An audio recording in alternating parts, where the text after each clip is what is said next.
अस्सलाम वालेकुम नाज़रीन, K2 डिजिटल के साथ मैं हूं हसनैन रूमी। बुलेटिन का आगाज़ करें। आपको बताएं, गिलगित बल्तिस्तान के तलबा व तालिबात एक बार फिर हुकूमती अदम तवज्जुही का शिकार हो गए हैं। फेडरल बोर्ड की जानिब से रवां साल भी अंडर ग्रेजुएट स्कॉलरशिप प्रोग्राम मुल्क के मुख्तलिफ हिस्सों में जारी है। ताहम गिलगित बल्तिस्तान के तलबा को इस अहम तालीमी सहूलत से महरूम रखा गया है। ज़राए के मुताबिक ये स्कॉलरशिप गरीब मगर होनहार तलबा के लिए किसी नेमत से कम न थी। महंगाई और बढ़ते हुए तालीमी अखराजात के इस दौर में जब आम घरानों के लिए बच्चों की आला तालीम एक ख्वाब बनती जा रही है, ऐसे में यह माली इमदाद तलबा के लिए इमदाद की किरण थी। मगर अफसोस कि गिलगित बाल्तिस्तान के तलबा के लिए यह दरवाज़ा बंद कर दिया गया। तालीमी माहिरीन का कहना है कि गिलगित बाल्तिस्तान के तलबा को मुसलसल कौमी तालीमी मनसूबों से अलग रखना उनके साथ नाइंसाफ़ी के मुतरादिफ है। उनके मुताबिक विफाकी स्कॉलरशिप स्कीम में खित्ते के तलबा को शामिल न करना एक इंतजामी कमजोरी और हुकूमती बेहिसी की वाज़ेह मिसाल है। तलबा तंजीमों ने भी इस सूरत हाल पर शदीद रद्द अमल जाहिर करते हुए हुकूमत गिलगित बल्तिस्तान और विफाकी वजारत तालीम से मुतालबा किया है कि फौरी इकदाम करते हुए इस स्कॉलरशिप प्रोग्राम में खित्ते के तलबा को शामिल किया जाए ताकि वो भी अपने तालीमी सफ़र को जारी रख सकें। अगर इस मामले पर मुतलका हुकाम ने बर वक्त तवज्जो न दी तो खित्ते के बासलाहियत तलबा के तालीमी ख्वाब मान पड़ने का खदशा है। और ये सिर्फ चंद तलबा का नहीं बल्कि गिलगित बल्तिस्तान के मुस्तकबिल का मसला है। जस्टिस सरदार मोहम्मद शमीम खान को दोबारा सुप्रीम अपीलेट कोर्ट का चीफ जस्टिस तैनात कर दिया गया है और उनकी तैनाती का नोटिफिकेशन जारी कर दिया गया है। वजीर आजम पाकिस्तान और चेयरमैन गिलगित बल्तिस्तान कौंसिल ने गवर्नर गिलगित बल्तिस्तान की सिफारिश पर यह तकरूरी गिलगित बल्तिस्तान ऑर्डर 2018 के तहत की गई है।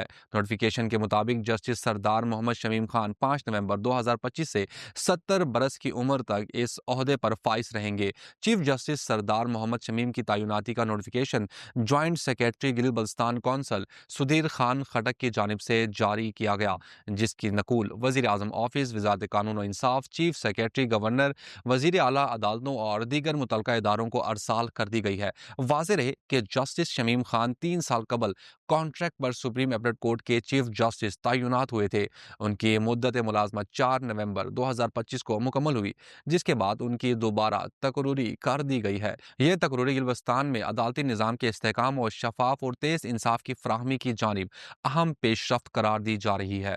पीपल्स पार्टी के सूबाई जनरल सेक्रेटरी और सूबाई वजीर खजाना इंजीनियर इस्माइल ने कहा है कि विफाकी हुकूमत ने मुदाखलत न की और यहाँ साफ शफाफ और गैर जानिबदार इलेक्शन हुए तो गिलगित बल्तिस्तान में आइंदा हुकूमत हमारी होगी और जी आला वजीर आला होगा। पीपल्स पार्टी की राब्ता कमेटी के इजलास में तमाम हलकों की पार्टी पोजीशन पर इत्मीनान का इजहार किया गया। KPN से बातचीत करते हुए उन्होंने कहा कि हम पिछले 10 साल से इक़्तिदार से बाहर हैं और आइनी बुनियादी हुकूक की जंग लड़े हैं। इस दफ़ा हुकूमत हमारा हक है, हमें हुकूमत मिलनी चाहिए। इलेक्शन में बैरूनी मुदाखलत ना हुई तो हर हलके से हम सीट निकाल सकेंगे। हमें हुकूमत बनाने से कोई नहीं रोक सकता। उन्होंने कहा कि हम चाहते हैं कि इंतखाबात साफ, शफाफ और गैर जानिबदार हों। यहाँ विफाक किसी किस्म की मुदाखलत ना करे। हर दफ़ा हमें बाहर की मुदाखलत के जरिए हराया गया है। उम्मीद है इस दफ़ा किसी की भी मुदाखलत नहीं होगी और हमें हुकूमत करने का मौका मिलेगा। उन्होंने कहा कि पीपल्स पार्टी पुरानी जमात है, यहाँ हमारे पास काम करने का वसी तजर्बा मौजूद है। हमें मौका मिला तो हम इलाके की तामीर और तरक्की के लिए नया प्लान बनाएंगे, हम नए मंसूबे लेकर आएंगे। उन्होंने कहा कि सबको मालूम है कि हर दफ़ा हमने अच्छे खासे वोट लिए हैं, लेकिन हमें मुनज़्ज़म मनसूबाबंदी के तहत इक़्तिदार से बाहर रखा गया। मालूम नहीं कि हमें इक़्तिदार से बाहर रखने की आखिर वजह क्या थी।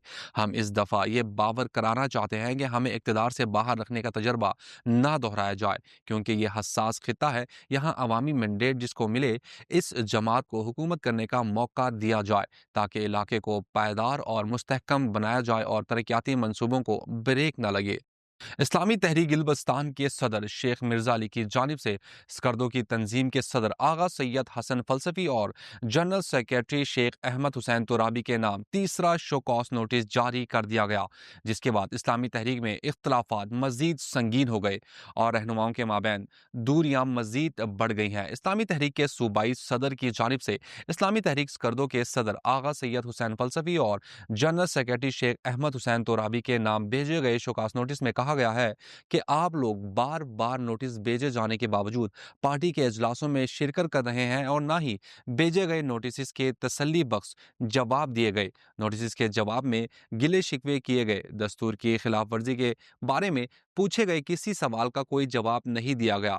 آخری بار نوٹس بھیجا جا رہا ہے 3 روز کے اندر اندر پارٹی اجلاسوں میں عدم شرکت کا دستوری عذر پیش کیا جائے، تنظیم کے اجلاسوں میں اطلاع دیے بغیر شرکت نہ کرنے کے ساتھ ساتھ تنظیمی عہدوں کا لحاظ بھی نہیں رکھا جا رہا۔ پارٹی ڈسپلن کی صریحاً خلاف ورزی ہے۔ اس وقت جو شوکاز نوٹس ارسال کیا جا رہا ہے، اس میں جنرل سیکرٹری سے خصوصی استفسار کرنا چاہتے ہیں کہ آپ کو بعض تنظیموں کے ساتھ وابستگی سے منع کیا گیا تھا، مگر منع کیے جانے کے باوجود آپ نے ان تنظیموں سے نہ صرف وابستگی رکھی ہوئی ہے بلکہ ان تنظیموں کی تقریبات میں بھی شریک ہو رہے ہیں، حالانکہ آپ نے ان تنظیموں کے ساتھ وابستگی نہ رکھنے سے متعلق حامی بھری تھی۔ حامی بھرنے کے باوجود آپ ان تنظیموں کی تقریبات اور پریس کانفرنس میں شرکت کر رہے ہیں، جو کہ ہماری تنظیم کے قواعد و ضوابط کی سنگین خلاف ورزی ہے۔ جہاں آپ مخالف تنظیموں کی تقریبات میں شرکت کر رہے ہیں، وہیں آپ نے گزشتہ روز ایک ویڈیو پیغام میں اپنا تعارف سرپرست اعلیٰ عوامی تحریک کی حیثیت سے کرایا اور اس کے بعد تنظیمی عہدے کا ذکر کیا، جو ایک لحاظ سے پارٹی قواعد اور ضوابط سے مکمل انحراف ہے۔ 3 دن کے اندر تنظیم کے دائرہ کار کے منافی کسی بھی جماعت، تنظیم، تحریک، فورم سے دستبرداری کا اعلان بذریعہ ویڈیو کرے، بصورت دیگر تنظیم کے قواعد اور ضوابط کے تحت تادیبی کارروائی عمل میں لائی جائے گی اور کسی قسم کا عذر قابل قبول نہیں ہوگا۔ اسلامی تحریک کی ایک ذمہ دار شخصیت نے بتایا ہے کہ شیخ احمد ترابی کو مجلس وحدت المسلمین اور عوامی تحریک کی سرگرمیوں میں حصہ لینے سے منع کیا گیا تھا، مگر انہوں نے ان تنظیموں کی تقریبات میں گاہے بگاہے شرکت کی اور ویڈیو پیغامات بھی جاری کیے۔ چند ہفتہ قبل انہوں نے مجلس وحدت المسلمین کی صوبائی کابینہ کی تقریب حلف برداری میں بھی شرکت کی اور اسلامی تحریک کے سابق صوبائی صدر آغا سید عباس رضوی، مجلس وحدت المسلمین کے صوبائی صدر سید علی رضوی اور اپوزیشن لیڈر کاظم میثم کی صلاحیتوں کی تعریف کی تھی اور ان کے شانہ بشانہ چلنے کے عزم کا اعادہ کیا تھا۔ K2 ڈیجیٹل کے ساتھ فی الوقت اتنا ہی۔ مزید خبروں کے لیے وزٹ کیجیے ہماری ویب سائٹ www.dailyk2.com۔ اللہ حافظ۔